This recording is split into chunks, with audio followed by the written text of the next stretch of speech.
Lorsque je pense aux pauvres, plusieurs thèmes me viennent à l'esprit. Détresse, manque, mendicité, misère, privation. Contrairement à lorsque je réfléchis à l'état des pays riches et prospères qui ont les moyens de vivre dans l'abondance, je trouve qu'il y a un net problème. Le problème se trouve dans la redistribution des richesses équitables. Nous vivons dans la séparation nord-sud, le nord étant fortuné et le sud vivant dans la misère. Tous cherchent le développement économique, mais dans cette course au progrès, une lutte sans fait fait rage. Pour arriver au terme de cette course, la plupart d'entre eux utiliseront des moyens qui pourraient être dits inhumains. À travers cette déchéance, serait-ce possible que ce développement économique que visent les États assure une plus grande justice sociale? Nous ne croyons pas à une telle possibilité. Donc, nous pensons que le développement économique ne fera qu'amplifier le phénomène et l'écart entre les pays riches et les pays pauvres. La croissance économique ne profite pas à tous également. Certains bénéficieront de cette croissance, alors que d'autres la subiront. Tout lieu n'est pas exempt de disparités. Les pays riches ne font pas exception. Dans les pays développés, la croissance économique profite davantage à la classe bourgeoise. Face à cela, une étude a été réalisée par populationdata.net. Si le monde est un village de 100 personnes, voilà le nom de cette étude. Celle-ci est très explicite et représentative de la situation mondiale. La recherche va comme suit. Si on ne comptait que 100 personnes dans le monde et que les statistiques d'aujourd'hui représentaient la situation de ce village, le monde entier pourrait être résumé en fait à un village global. Et voilà que dans ce village, on ne compterait que 6 personnes possédant à tous elles 59% de la richesse totale et ils seraient tous américains. Nous comprenons que cette situation démontre qu'une plus grande partie de la richesse appartient à la classe la plus aisée. La classe bourgeoise possède peut-être une grande partie des richesses.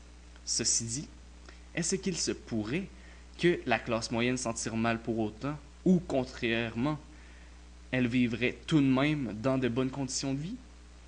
Posons-nous la question. Pour répondre à cette question, justement, nous pouvons nous servir du coefficient de Gini, qui est une mesure de l'indice de disparité dans un pays donné. Un coefficient de 0,4 ou plus dénote une société très inégalitaire. Ainsi, le profil des États-Unis va comme suit. En 2009, il s'élevait à 0,381, ce qui se rapproche de la limite dite d'un pays inégalitaire. Nous comprenons la différence entre les pays riches et les pays pauvres, et de plus en plus présente aujourd'hui cette situation. Alors, sommes-nous réellement différents? Ou même meilleurs peut-être? Mais est-ce que ce développement économique profite réellement à tous? Ou plutôt avantage-t-il un certain groupe de personnes? La gestion des ressources naturelles est au premier plan du développement économique d'un pays. Par contre, il est bien difficile de les exploiter lorsqu'une entreprise exerce un contrôle sur ces ressources. Ces entreprises détiennent le capital et la technologie nécessaires pour pouvoir vampiriser les ressources du territoire. Parfois, l'État, en manque d'argent pour se défendre, est obligé de se laisser faire car ces entreprises causent tout de même un peu de revenus. Mais d'autres fois, l'État est de mèche avec l'entreprise. Il s'enrichit alors en vendant leurs ressources aux plus offrants. C'est cette situation qui est arrivée en Côte d'Ivoire. Le gouvernement fut corrompu par des entreprises privées qui exploitèrent les plantations de cacao. Une mauvaise répartition des revenus venant des ressources naturelles de la part du gouvernement n'aide pas plus que la surexploitation des entreprises. Dans les deux cas, les industries locales ne peuvent se développer. Le problème est que ces entreprises ne laisseront pas aller le morceau. Pour se défendre, ils disent que les besoins augmentent, la compétition aussi. Alors, ils se doivent de trouver des ressources au plus bas prix possible et ainsi réduire leurs coûts de production. Plus ces entreprises vont s'enrichir sur le dos des pays sous-développés, plus la disparité des richesses va augmenter. L'Institut de recherche du Crédit Suisse a fait une étude démontrant que sur les 4,4 milliards d'adultes dans le monde, ils sont 3,03 milliards à disposer de moins de 10 000 $ de richesse chacun.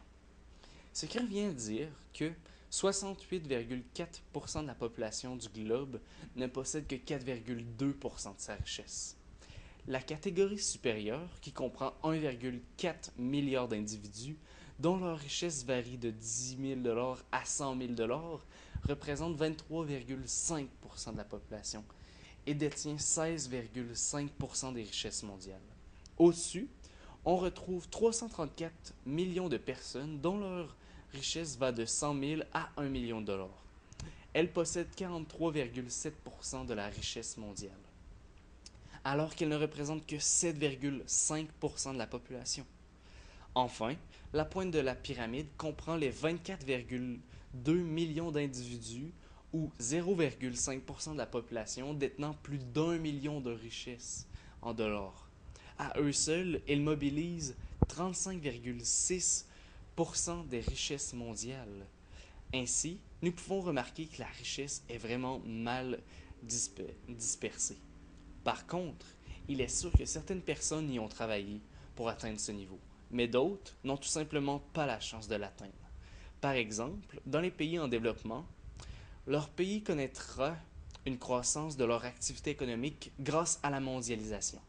Cette croissance n'est toutefois pas nécessairement synonyme de meilleures conditions de travail. Le meilleur exemple de cela réside dans le sud de la Chine, dans l'usine de la société Mainland Headwear, où le mensonge est de mise. Et pour but. Dans cette usine, cotée à la bourse, les pratiques sociales sont dignes des pires sweatshops. Les employés travaillent en moyenne 13,5 heures par jour pour un salaire de 800 à 1200 yens, ce qui est environ de 100 à 125 $ US par mois, ce qui est nettement inférieur au salaire minimum. Alors nous pouvons voir la différence et la disparité des richesses entre justement les riches et les pauvres par ces statistiques. Le développement économique mondial n'aidera pas à assurer une meilleure justice sociale. Il aidera plutôt les riches à s'enrichir sur le dos des plus pauvres en leur volant ce qu'il reste de leurs ressources. L'écart des classes ne fait que s'agrandir, donnant plus de pouvoir à ceux qui en ont déjà trop. Pour y remédier, il faudrait revoir nos manières de gérer la redistribution des biens pour que tous soient égaux. Est-ce réalisable?